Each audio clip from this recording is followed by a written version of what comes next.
Here we go. Good morning, Mr. Gomez. Good morning. Do you like our new 2021 graphics? Yeah, They're they're yellow bright. and black, consistent with the theme of the show, Very, dare I say? yeah, full of brightness. Looks good too. Goes with the logo. I see. I Now that think I'm looking. so. Yeah, I think so. Well, let me be the first to say welcome to Content 2021. Mike, Happy New Year to you. 21. It's a whole new year. I said to a couple of folks this week, 2021 just has to be better than 2020, right? How could, How'd that go for you when you said that? How what was it never how went was great. I don't how know. was that received? I'm just curious.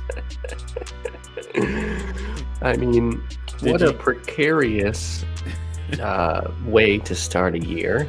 Well, what a strange footing to be on heading into a new year. Yeah.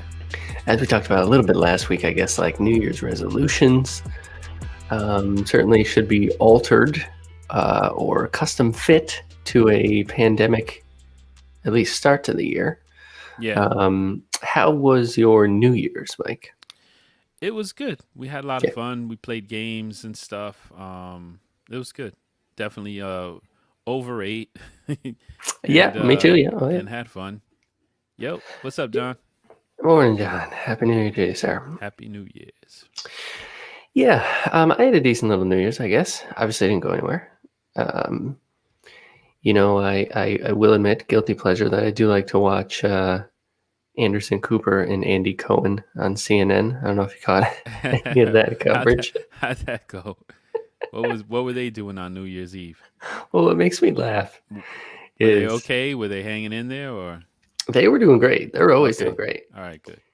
What makes me laugh so much is CNN has like 364 days out of the year is telling you like the world is falling apart and everything is the most serious thing you could ever imagine. Of course. And then for one night and one night only, Anderson Cooper and Don Lemon, they just lose their minds and get, honestly, pardon the expression, piss drunk on live television. Really? I didn't realize that. Yes. Wow. And they're larfing. They're having a great time. They're making fun of everybody. It Ah, is the least news thing on CNN, and consequently, the only thing worth watching on CNN, in damn it. my I didn't opinion. know that. That's so cool. Andy Cohen is, he likes to break balls, let's say. And him and Anderson are a nice little team. But even then, they got him in Times Square, where they would normally be. Mm.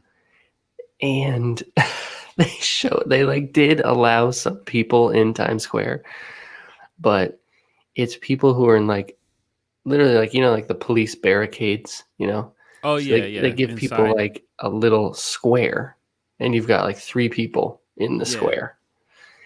And I'm like, oh my god, who would do that? That's ridiculous. That seems like somehow more awful than there being tons of people there.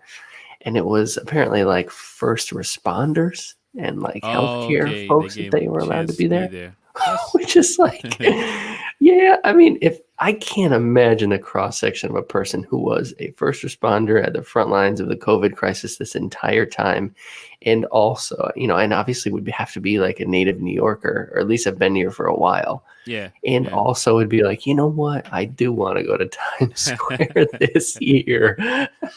They said the hell with it. I guess so. That's it. I guess so. They I said, mean, very, very. You know what's weird, Mike, is it, it's almost like you can never feel when history is happening unless it's something enormous, something mm, very out of the ordinary. That, like, I feel like, you read about history in history book, and it's this happened, and this happened, and this happened, then this big thing happened, and it changed all this stuff.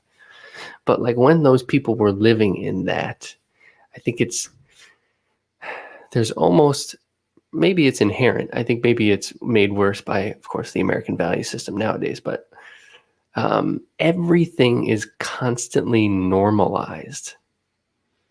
And you'll see it even more under a Joe Biden administration, unfortunately, that everything is made out to be like not that big a deal. It just makes me think that, one day there's never like the apocalypse is going to happen and it's going to not be a big deal. You're just going to turn on CNN one day. They're going to be like, well, top story tonight, Florida fell into the ocean. Let's bring in our senior political correspondents in. The stock market is rising like crazy. Georgia waterfront properties selling left and right. Let's ask the obvious question. Is it reasonable to think anyone could live on land? Is this normalized, God. normalized? That's scary. And it's just like, especially in the past year, we have just blown past dystopian thing after dystopian thing. That everybody's wearing the masks outside. Yeah. I think we should do it, but it's freaky. It's strange that you cannot go outside without a mask on. Yeah. Yeah, definitely. It's I know what you're saying. It's and it just rolled right into the next year, and here we are, 2021, and it's I guess I guess that's what you're saying. We got used to a lot of stuff. 2021's here, and it's still that same stuff, and that's a little depressing. It kind of is, man. It's a bummer. It's a bummer, but at the same time, we here at Content, we're always looking for that silver lining. Certainly. And I think it's a little bit of everything. Once again, we got all this crazy stuff that's gotten normal, because I guess for survival, right? What else? Yeah, right? I mean, like I said, some of it is just natural. Like, look, man, I gotta get up and go to work in the morning, or like I just gotta put one foot in front of the other. So there's often not a whole lot of time to stop and consider. Wow, that's very strange the way this is now. Yeah, and it's funny too, because like we're doing the interviews starting this Wednesday, That's right. and before, there was times when things got a little bit calmer, and then if because we did a little bit of having some guests here and there, people would sometimes say, are you uh, am I going to go somewhere, to a studio or something? Yes, right. And now no one even says that. They just know, there's It's a not link. an option. Yeah, there's a link coming, so that's a part of it. But I don't know. I guess just that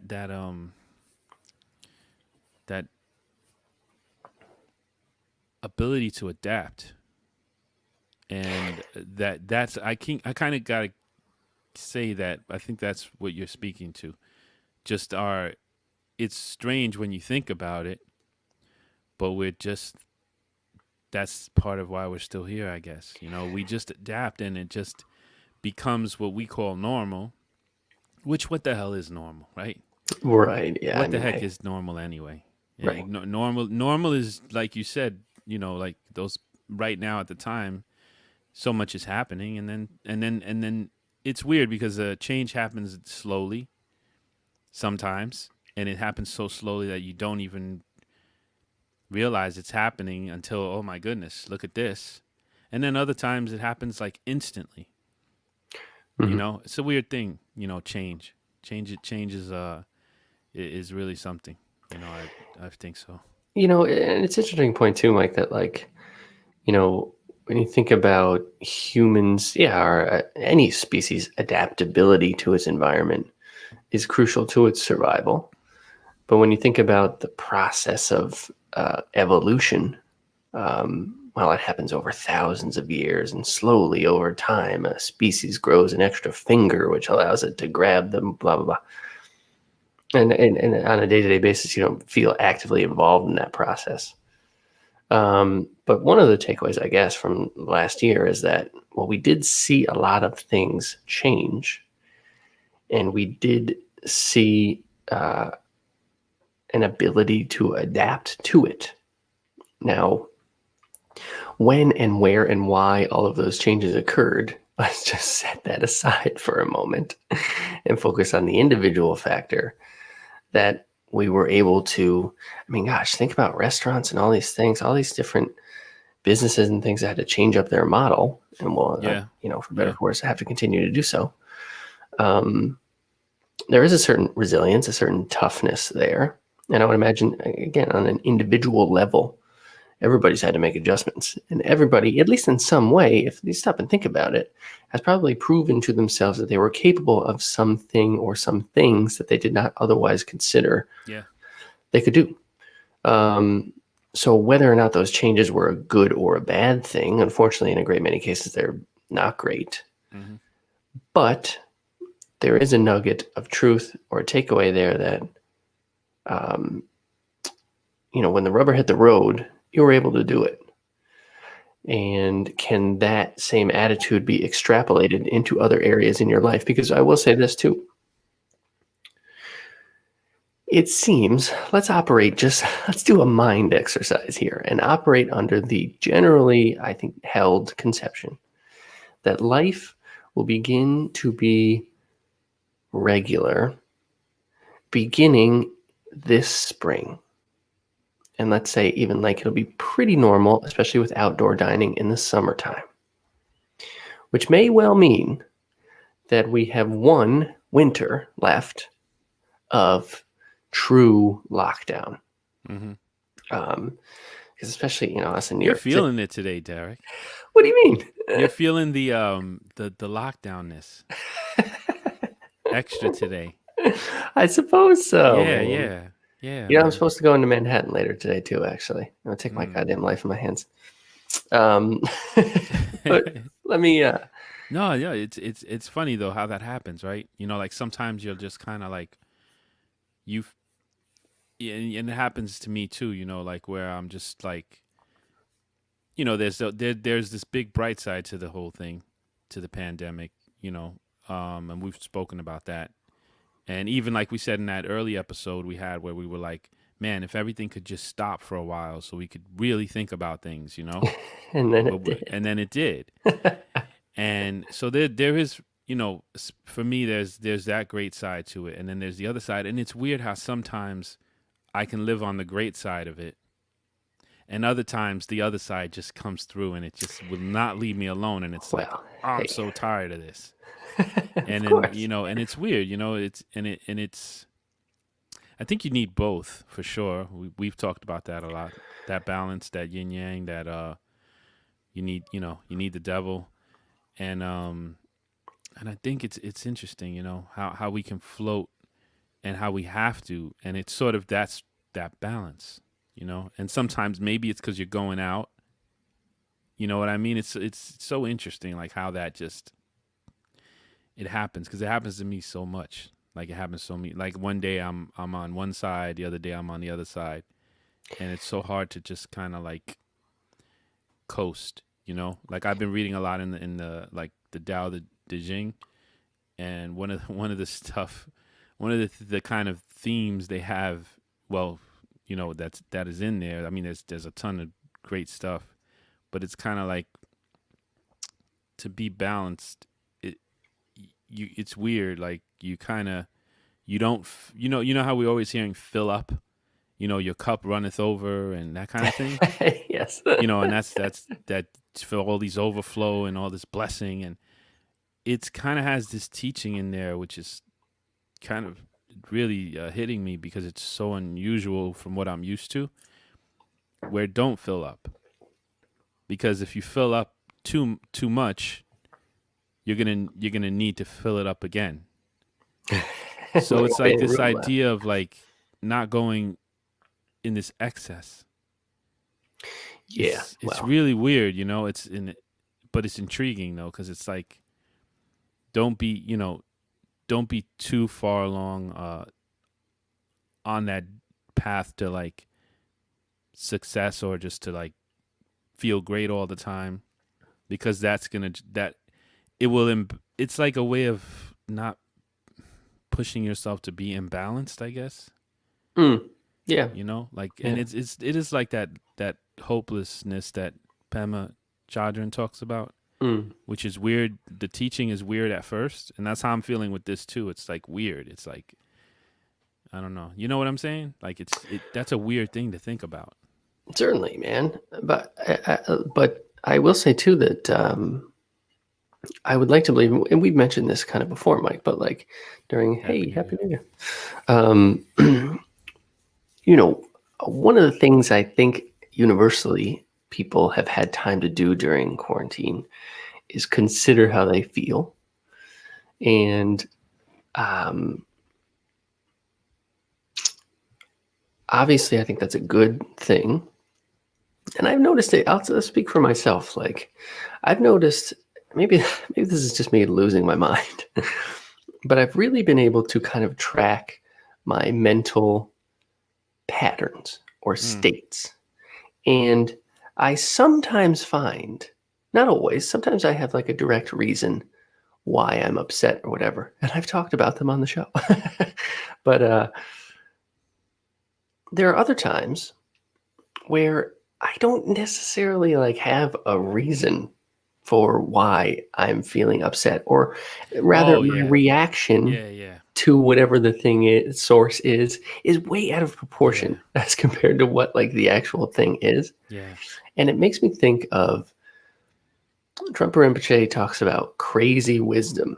That's like his sort of version or terminology for a realized person.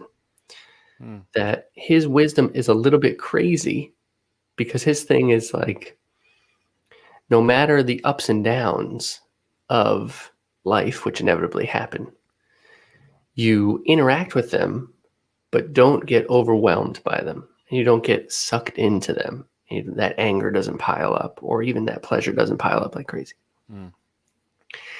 And it's. I keep thinking of myself like every every every person may well be the triangle on the cover of Dark Side of the Moon, where energy is just pouring into your head, and then all we really are just like this little conversion box, and then we spit out all the different colors. Mm. But that energy process of flowing through you doesn't particularly involve you, not nearly as much as you think it would, which is kind of freeing in a way, because it's like you can just be in a bad mood sometimes, and it has nothing to do with you. Nothing to do with quote unquote you, who you conceptually think that you are, this collection of experiences and thoughts or whatever. Yeah. And I don't know, maybe that's a little disassociative, No, I but don't I think so. think it can lead to a certain lead to a path towards a lighter way of treading through life or something. And I think it actually I'll do a little recap this time Oh, go because right ahead, I Mike. think that you actually set it up nicely. And before we did the recap of the year, we had kind of got into this place of knowing thyself. So it's interesting, you're talking about how you think of yourself. It's kind of you almost, being a technician. I'm thinking of you being an encoder, Exactly. and so this we're sending you this signal over light, Hmm. right? Which is also in tune with the stuff we talk about, Hmm. and you're encoding it. Well, it's encoded. You're decoding it, Decoding. and then and that's what you are. You're like this decoder, Hmm. and And you I broadcast it. think yeah, and then you broadcast it, and I think that also goes into when because that happened to me. The same thing you're talking about. Just maybe was it yesterday or the day before, and I was kind of like not feeling so great, and Erica was like, are you okay? And I was like, yeah. She's like, so what are you thinking about, or what's going on? And the truth was, kind of like what you're saying, it wasn't really anything. Right? But at least I'm able to know that now. That is incredibly Before important. Yeah. I would go and try and kind of make up, like, oh, I think it's Yeah. because this Oh. happened yesterday, or I think it's because uh, I'm mad because my son won't listen to me. Mhm. Something, and then that would be like the reason, and I would just, it wasn't necessarily true, but that helped me to explain it. Yeah. But the truth, which I'm pretty, I'll pat myself on the back a little. I'm pretty happy that I just said to her the truth, the absolute truth, which is kind of what you're just describing, Yeah, which man. is I And don't really have a reason. nothing really. I have no real reason, but this is how I'm feeling. And then just letting it kind of be, which goes back to Pema too, because one of the things I learned from reading about her, her teachings, is to invite that stuff in, let it sit there. I think she gave me that idea of having tea with them and just hanging out. Yes. That feeling, let it be, and don't try to like label it to this and attach it to this, because then you sort of empower it. And I think that's a jewel, like what you were describing, because it's just saying like I don't really necessarily have a reason that I feel like crap, let's say. Yeah. And to just be that honest about it. It And just it, came from nowhere. I just had a nice meal, let's say, and I'm just doing the dishes and I'm like, I don't know why. And I mhm. think that is, I would dare say that's a little bit of knowing thyself. Certainly, I think so too. And it's almost like knowing existence, or like, yeah, what your Yeah. existence is like. And yeah, you could not have a more concrete example of the Buddha's first realization that all life involves suffering, Mm. that at any moment, any time, anywhere, there could be suffering, and there probably is. There is lightness there too, and that should be sought out. But there is suffering, that's okay. And B, you could not have a more concrete example of attachment. So, like you said, we feel uncomfortable or whatever it is, and it's just it's just a some sort of brainwave that's coming through us, rattling through us at that time, and but we don't know exactly why that is. So what do? We look for something to attach it to. Well, no, it's actually, well, it must be because yesterday when I did the Yeah. shvama, and then that's attachment. That's what Buddha says not to do. Not to do that. And it's also like It's like creating it, it makes it worse. it's being creative in a bad way. It really Hey, is. good Hey, good morning. morning, Erica. Happy New Happy Year. New Year. Um, She's up early. she's gonna come in behind the screen. Um, yeah, it definitely makes it worse because it takes something that's, and it's not really your fault sometimes that you're having a bad day or that you feel weird or whatever. But when you Yeah. attach it to a memory, you build a story, and Yes. it is unfortunately it is quite creative, um, in terms of the powers of the mind But to extrapolate and things like not to that. be confused with painting. It's bad. It's It's bad anti-painting. painting. Yeah, it's like you're painting the wrong thing, pal. Yeah, no, that's no good. That's bad. That's bad, bad, bad painting. um, So yeah, it's that. trying to find where we left off to. Go ahead. I'm sorry. Oh, yeah. That's Well, I that's was why I'm just looking away. going to circle back real quick to just say that, given that is I would dare say an absolute certainty, that sometimes you just get in a funk and you don't feel great, and the best thing to do is to do Pimashadrins, like just sit in it, just feel it, and let it dissolve, as opposed Yeah. to trying to dig into it. Why did this happen? Oh, it's because of this. Well, that happened because of this. Well, if this person didn't do this, then I would have never even been in the position to blah blah blah. And that's attachment, attachment, Which attachment, making it worse. which may not, and this is the thing I'm realizing, when we create these stories and these ideas in our head of why we feel the way we feel, it may not even be true. Because Most of if the you time, it's just probably not. if you just can acknowledge that it can just, and this is something we're not taught anywhere really, like if you're not feeling particularly well at the moment, like your mood or something, you just all of a sudden feel angry or something, you just, whatever emotion it is, that's an uncomfortable emotion, it doesn't necessarily have to have a direct cause. that you're conscious of. No. And that's something to me that's quite enlightening, because it's like, if I can just be kind enough to myself to just be like, I'm getting up, I'm on my way to work, and all of a sudden I feel pretty messed up. And if I don't go and try and figure that out, why this and why that, and if I just let it sit, like you just said, I think that's probably the best thing you can possibly do. Yes, to be honest with yourself. Oh, I was going to say too that, like, even if there is a direct linkage cause, it doesn't much matter. Even so, yeah, like let's say there is, it's if anything, it's gonna make you feel more of that Yeah, it's at true. that It'll certainly moment, make you feel more righteous. It'll make you feel Yeah, more justified. but like always, there's always the other side. So if it is something that's really wrong, someone's doing or behaving in a bad way towards you, and it's making you angry, that could be, your body telling you, hey, this is bad, you need to do something about this, either get yourself out of that situation. So one of the things that I always notice is, whenever we get on one side of a truth, there's always this other side of this truth too.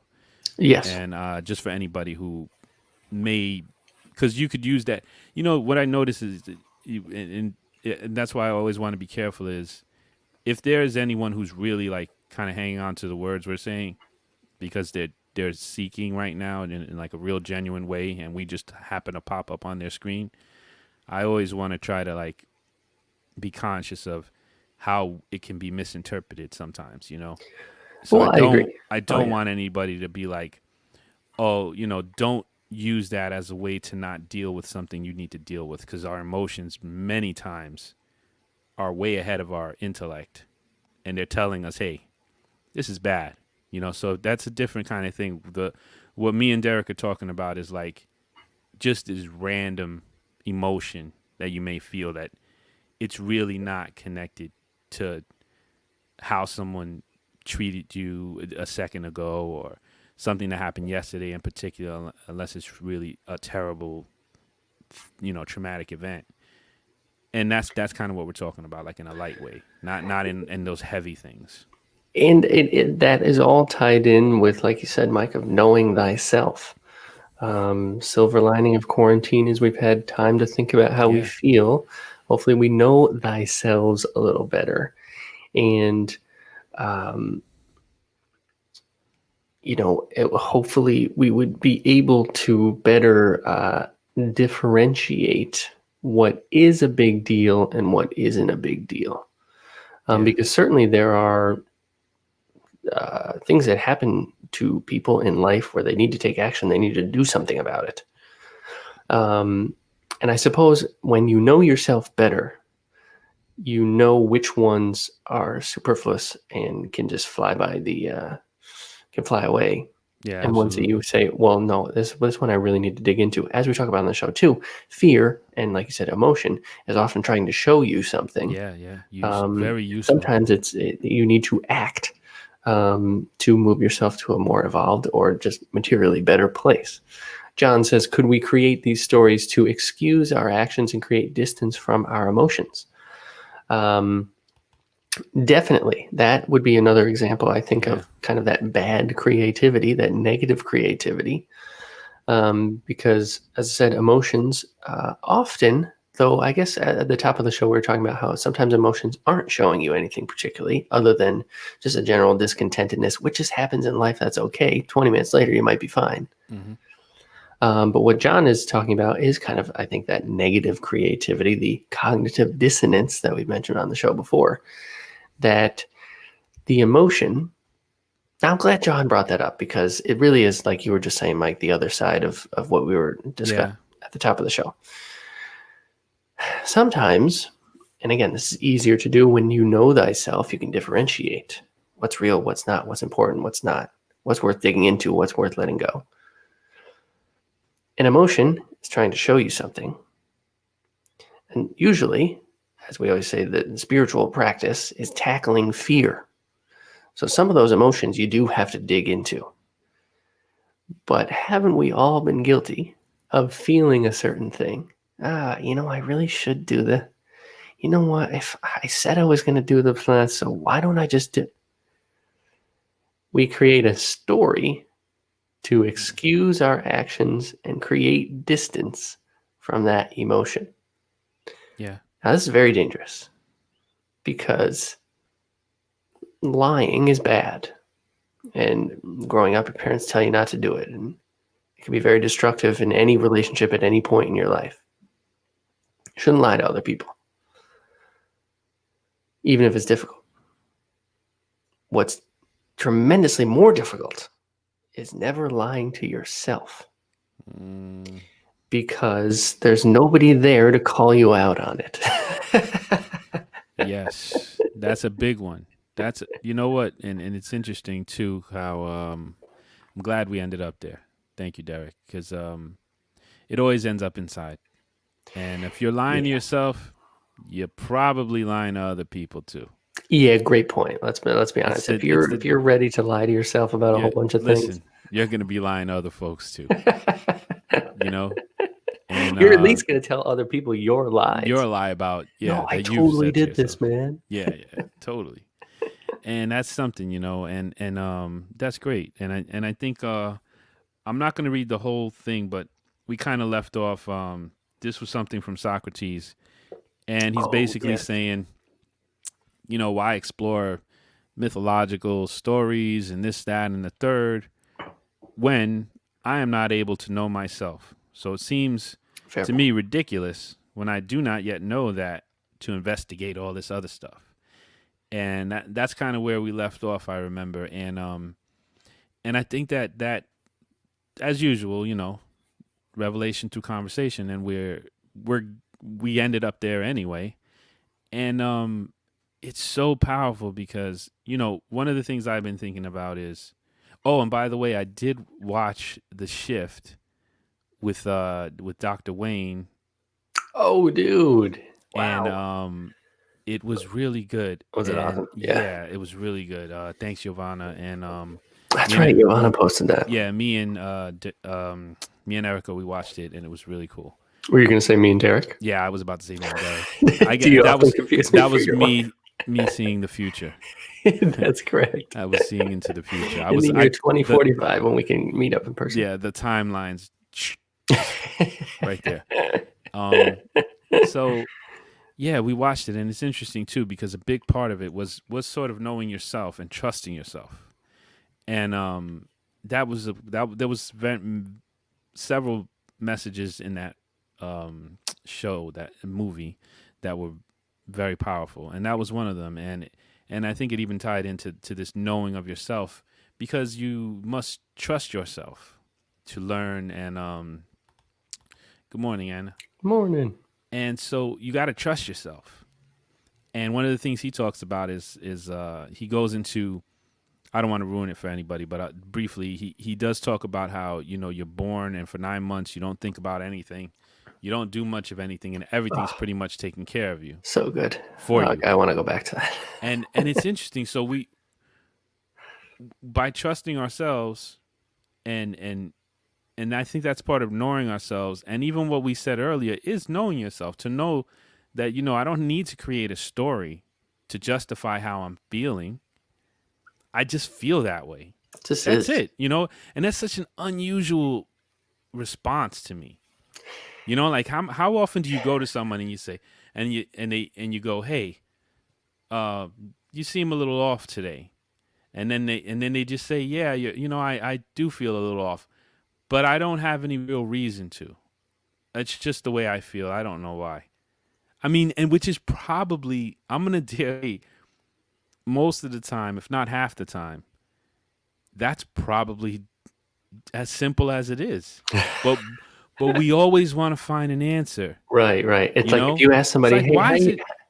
It's Right. almost like asking, why is it raining today? Right, exactly. It really is the same. You know? And again, sometimes there are instances where it's like, well, I have this terrible thing going on. That's why I feel bad. And that's pretty clear. You don't really have to dwell on that a lot to find an answer. But yeah, we do reinforce that to one another insofar as we're constantly like, hey, how you feeling? And somebody says, not so good. the immediate next question is something wrong? Because Yeah, there has to be some sort of material circumstance which is causing you directly to feel not great. And sometimes it's just like, I don't know, man, I absolutely. didn't get enough sleep. You know, sometimes it's not a reason, and that's fine. Yeah. Like I said, If we could just be that honest all the time about things. well, it's hard. It's hard, and it requires. I know, they talk about Buddhists talk about Buddhas having discerning wisdom, which is about as difficult a concept to wield as you possibly could, because but Buddhas realized beings still get upset. And when Buddhists become teachers and things, Zen teachers, as we talked about, can be very austere, can be kind of rude at times. And it's because they know exactly when to play with the negativity of the universe, to push Hmm. someone or something into an area where they'll be better off than where they are, or when they need to be pushed that way.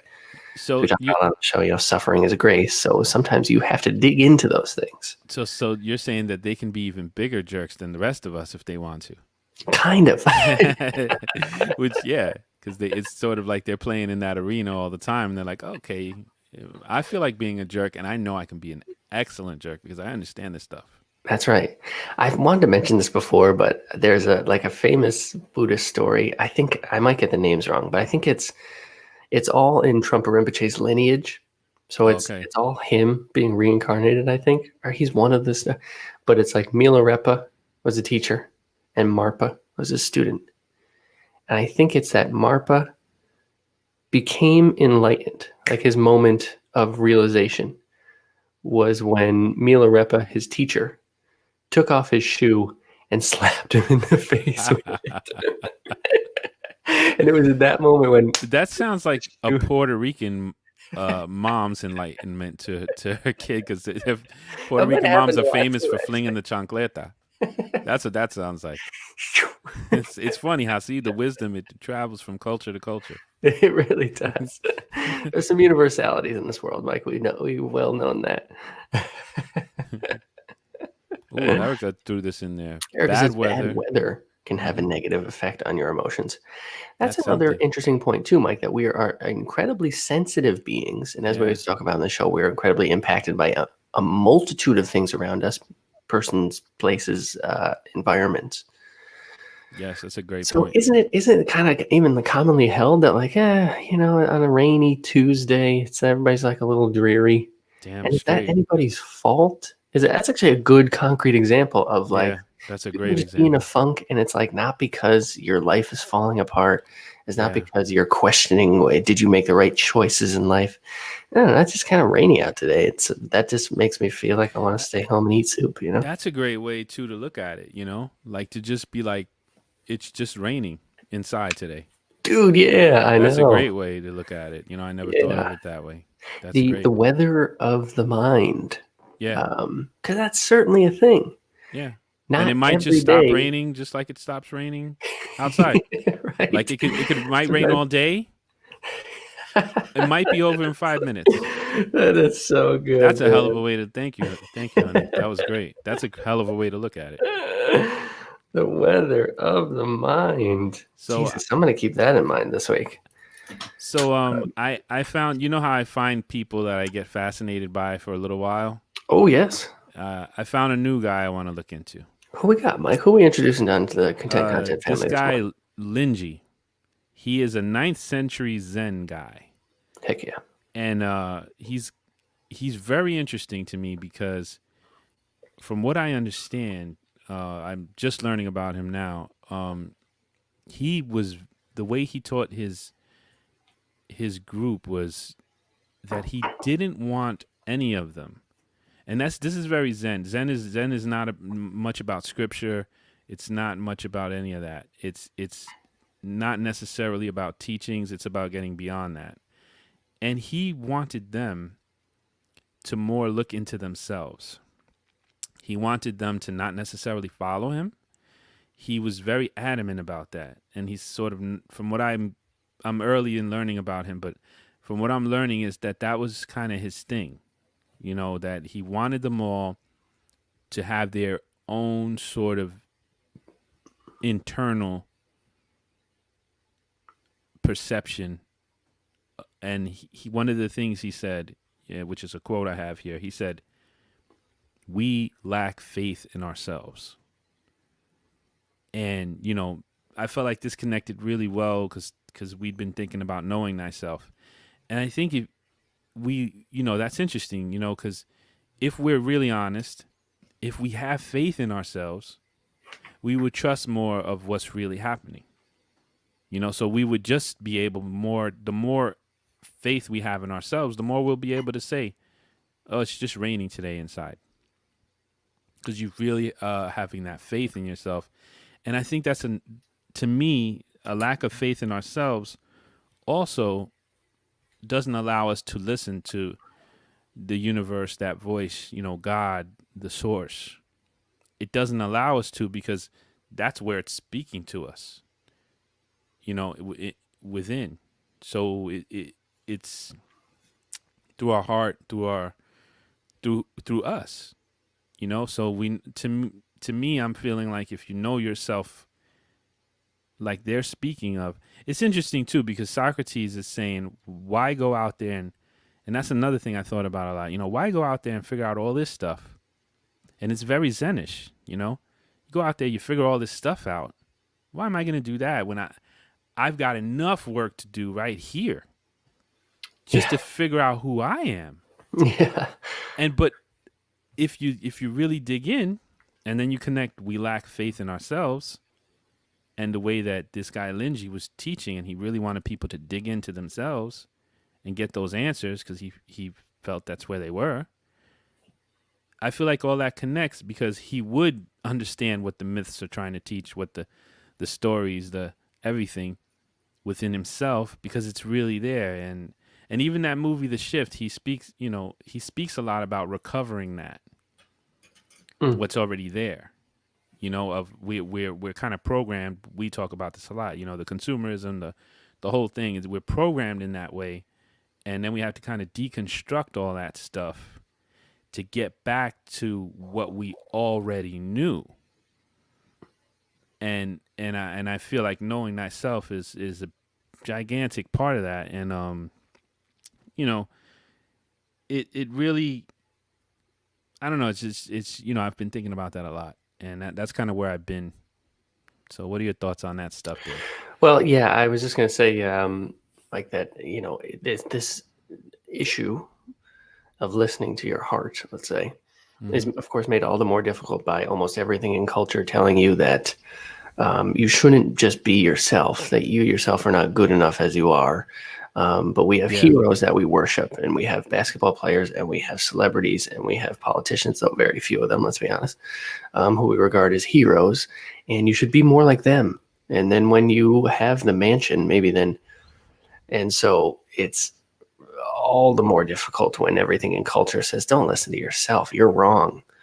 Yeah. Um, but as we've been talking about in the show the past couple of weeks too, um, hopefully during quarantine, we all know ourselves a little bit better. We're able to listen to ourselves and discern with discerning wisdom what's worth pursuing and getting after. Do I really care about? And what is superfluous garbage I can just leave behind me that means absolutely nothing in the long run? Yeah. And let's talk a little bit more about faith in a second, because that's something I think we've kind of been meaning, circling around for a while. But Mm-hmm. the one thing I will say is this is also touching on the courage to be the 1 in 50, the 1 in 500. That sometimes you have to go against, quote unquote, the grain, Yeah. but you've got to do it because you've got to follow your heart and what you feel compelled by. And the greatest part about it is that there is a safety net of self that even if you're wrong and those other 499 people were correct, that will present you with suffering, which you will be able to incorporate into your being, which will drive you into a different direction, which will ultimately lead you to being the person that you are. Mm. Again, when you ask Grandpa what was his life like, He gives you a list of achievements and tremendous difficulties. Yeah. Those two things shaped who that person is. Um, so you can't go wrong from a 10,000 foot perspective. Um, so, but this is all requires a tremendous amount of faith in yourself. Again, so difficult in today's American culture. Yeah. It's But almost like you have to get rid of all of that yeah, you kind of do. first. Yeah, it kind of has to come first, I think so. Yeah. Because if you which is get, really hard. because that'll be the cognitive dissonance, the bad Oh, type, definitely. Yeah, because talk you're about trying to, stories that excuse our yeah, actions and create distance from our emotions. That's what yeah, advertising is. yeah. So if you're trying to go down this path, but you're still hanging on to those uh that programming, that's going to be pretty tough. That's brutal. And faith, um, gosh, we should probably do a whole episode on this. I mean, maybe we Yeah. have before, but faith, I think, is a word that has become kind of a dirty word because people just associate it with church and Yeah. They like think being told what to do, and you should have faith in God and blah blah blah. all faith is blind. I think they believe those people, or Mm. you know, Yeah, right. That like, yeah, faith is on the other side of science, which I don't necessarily think that's what it is.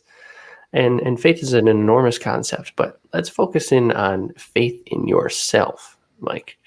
yeah. And what when somebody says like faith in yourself, what does faith mean in that context to you? I think it's don't think it comes. I think we're going further along on, if you want to call it, the spiritual evolution journey. I don't think you can even get to that faith in yourself. I think you can have faith in God. I think you can have all that other stuff first before you have faith in yourself. A lot of times, maybe not all the time, but at least for me, that's kind of how it worked out.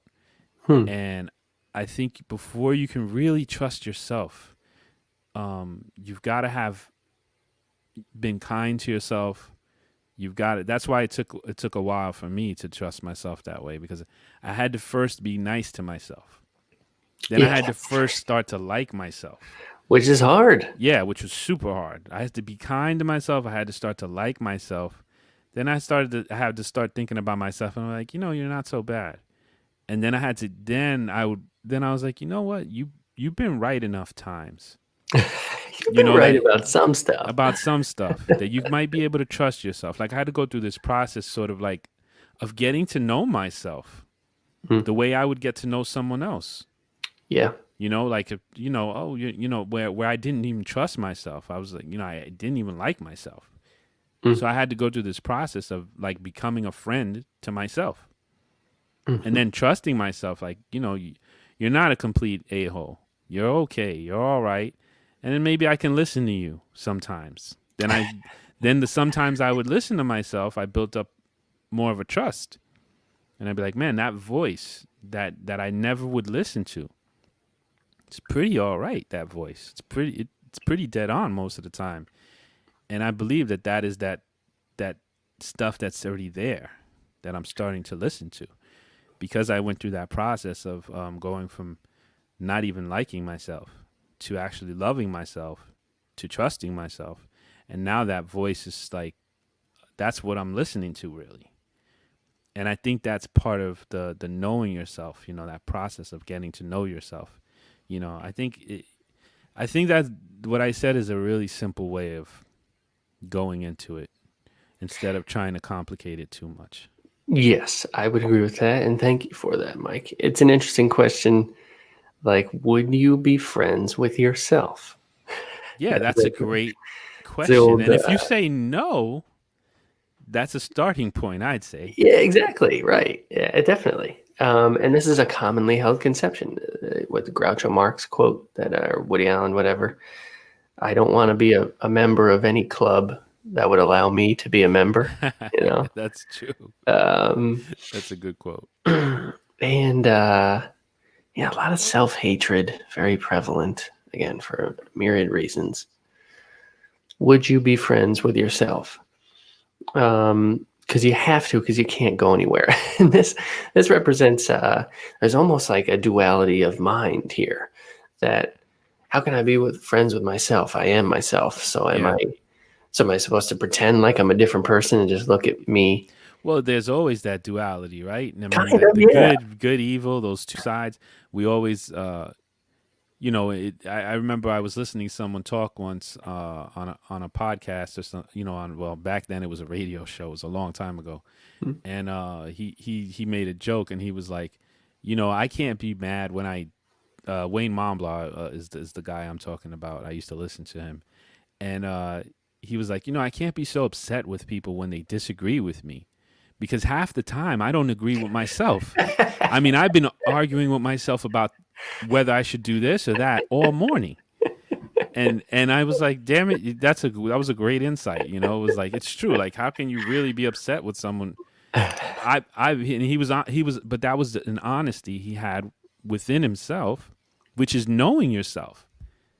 To Yeah. me, that's knowing yourself. To know, I've been arguing with myself all week Oh wait, man. about something. One I've day been I'm on wrong this all side week. of it, the next day I'm on that side of it. I don't know what to do. I don't know who to go. And that's knowing yourself. It's like I'm always going back and forth about things, instead of Certainly. being dishonest about that. And I think that's a great jewel, definitely. I think so too, man. Um, Happy New Year, Les. so we'll have to do like a full deep dive episode on faith, exactly, Mike. Yeah, 'Cause like I said, I think that's become a dirty word at some point, and maybe it should be reconstituted. Its definition should be reconstituted into a different term. yeah, Faith is something I think that's incredibly important, and as we mentioned many times on the show before, I'm a big proponent of like as above, so below. What's true out there is also incredibly true in here.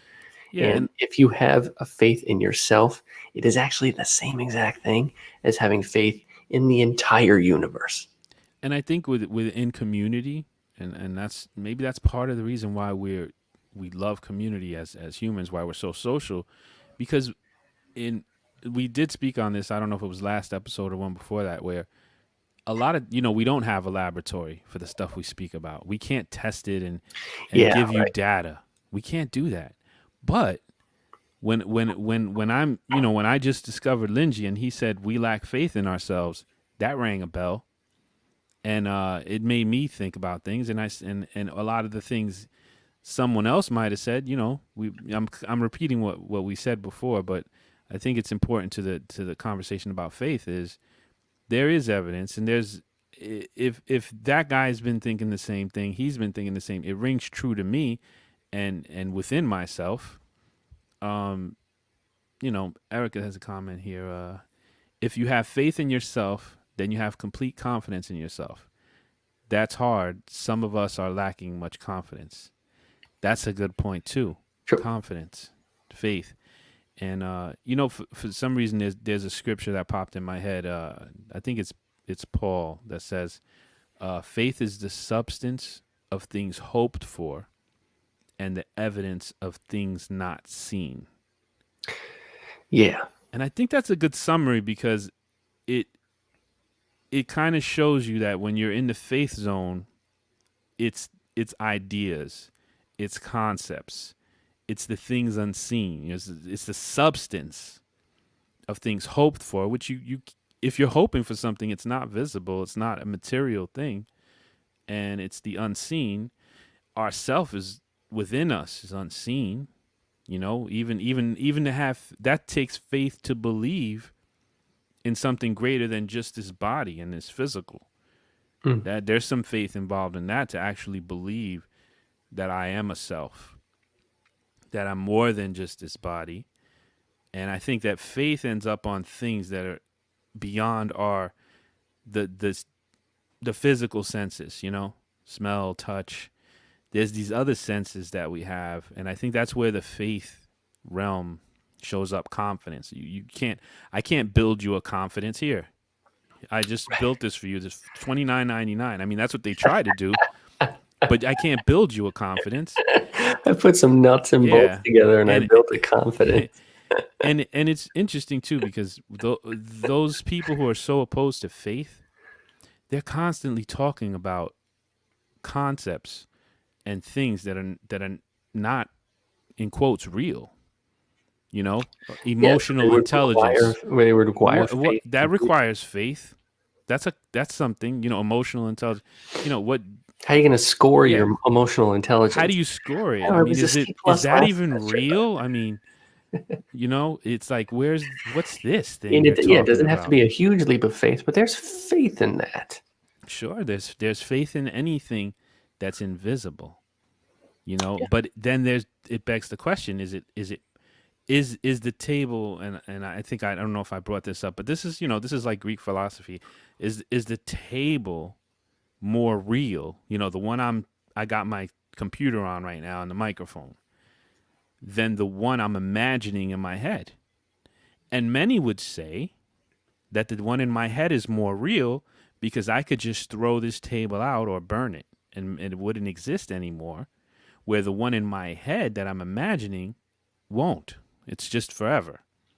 Mm. So that's something to think about too. Is faith this funny little thing that silly people, someone was telling me something, and they were like, my grandmother put a piece of bread and a statue, and I said, why do you do that?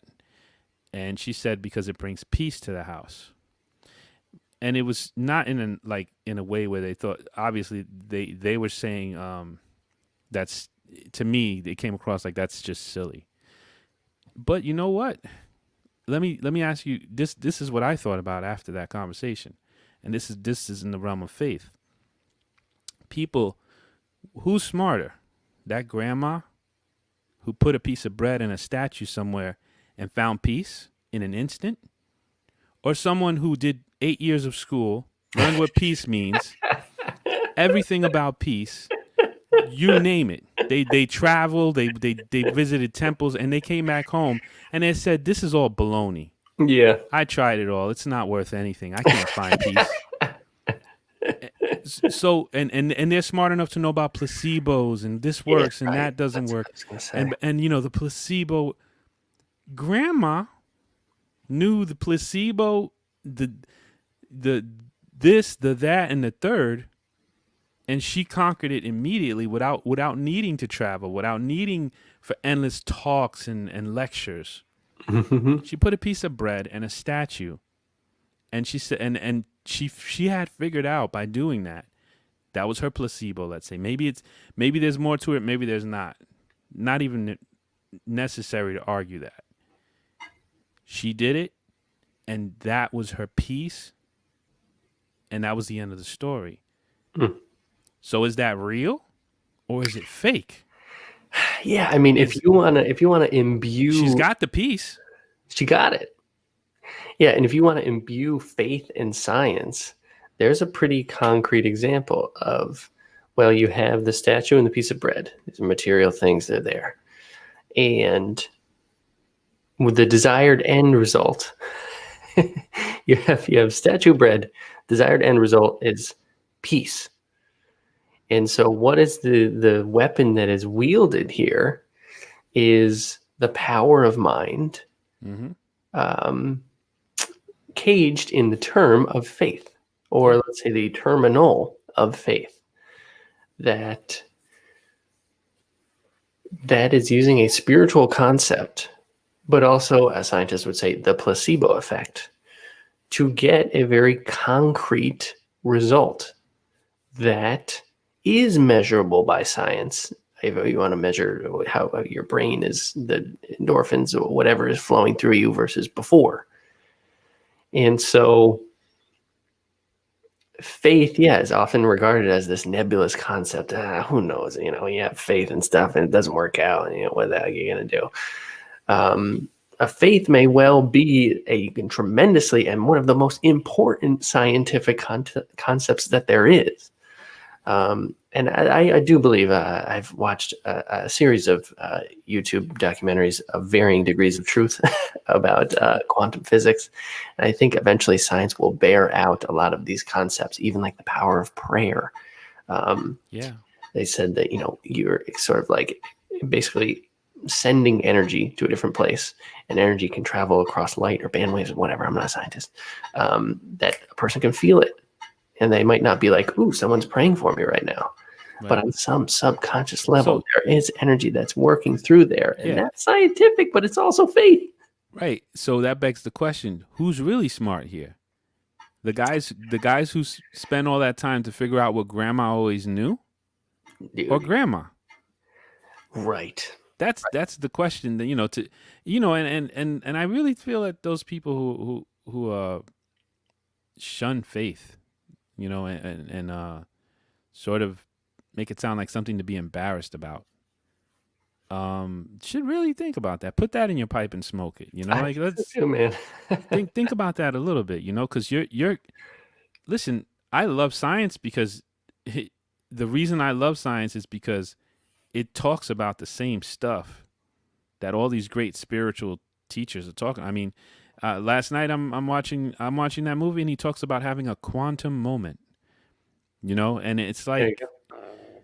it's all so intertwined, and that's why it's fun to me, and I'm also interested in science because it's talking about the same stuff. It's just talking about it in a different way, in a more like heady, like intelligent way that makes it okay and accepted by the masses. Yeah, I mean, Like if I say placebo, I'm awesome. Now if I say, the statue and bread, I'm an like, idiot. you're nuts. Right, exactly. And I think that's the difference. It's like Yeah, and not to get too much into that, but I mean, for God's sakes, all these universities, these top universities used to be theological seminaries, yeah, and and it's all their methodology and the way that they do things and the way that they study literature and how their scientific methods, a lot of them came from the methods of studying the Word of God, which is what they call the Bible. Those that methodology, Isaac Newton was a big time theologian, and he studied the scriptures heavy, and a lot of that application, I'm sure a little or a lot of it crossed over into his scientific way of how he went at things. So it's not all, let's not throw out the baby with the bathwater, yeah, when it comes to faith and I agree. knowing ourselves and things like that. I agree. And Mike, so maybe that's where we'll pick it up next week. Benny and everybody wants to ponder a little bit on what faith is. Is it okay to have faith? What do you have faith in? Is having faith in yourself the same thing as having faith in God? Is having faith in the entire universe that there might be something more to this than just a giant mistake that we're here? Is that the same thing as having faith in yourself, or rather, can that empower you to have faith in yourself? Maybe there is something meaningful you could do. Maybe there's something tremendously meaningful you're already doing. Give yourself a little bit of brownie points for that. One time I Yeah. had somebody tell me, if you have a difficult decision to make in life, and this isn't always easy to do, but it's mostly just a fun thought exercise. Think of yourself as a character in a book. Well, or on a television show, whatever, or on a podcast. That's all we have nowadays in this hell world that we live in. But what would you want that character to do? If you were going to like this person, if you're going to root for this hero, what would you like this person to do? And that requires a little bit of separation between yourself and your environment and what you're involved in. And you would want to have faith in a character you were rooting for. Yeah. So we'll have to talk much more about that, Mike. And I'm also going to talk about, because it's something I really want to talk about, because I've been having conversations about this, and it's like, like for example, the like I said with placebo, even synchronicity. It's fine in any circle to say, I believe in synchronicity. Oh, me too. I believe in the universe. But if you say I believe in providence and I believe in God, No. you're an idiot. And it's like the same damn thing. And I think we need to be honest about that. Like, it's just not PC, if it's a placebo, it's okay. If it's bread and a statue, that's not okay. If it's synchronicity, oh yeah, me too. If it's flow, it's all gravy. Yeah. But if you say I was just led by the the the universe to do something, but if it, and I learned that this was what I had to do to paint, and when I paint I just go into someplace else, you're an idiot. But if you say I learned that to feel good about what I do, I had to get into the state of flow. Now you're okay. You're a good guy. You're all right. You joined the club. You're speaking our language. Then it means that the concepts are always the same. It's just terminology. And that's Yeah. fine to me. I just want to figure out what we're talking about. And that's what I'm saying. I think that's a more honest conversation, because it's kind of weird how we're talking about the same damn thing, Yeah, exactly. but we get so upset at each other because, Oh, very upset. oh no, that's synchronicity. Oh no, that's neuroplasticity. Oh, and wait a second. That's not, meditating. Oh, okay. But neuroplasticity, that's awesome. That's real. Oh, yeah. That's great. And listen, I think grandma and the crochet person, Mm-hmm. they have this thing figured out. Yeah, I think so, man.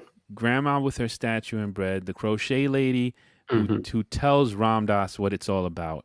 I understand the entire universe. They got it figured out. It's the rest of us who need to catch up. I think so too. That's where I'm at. All right, guys.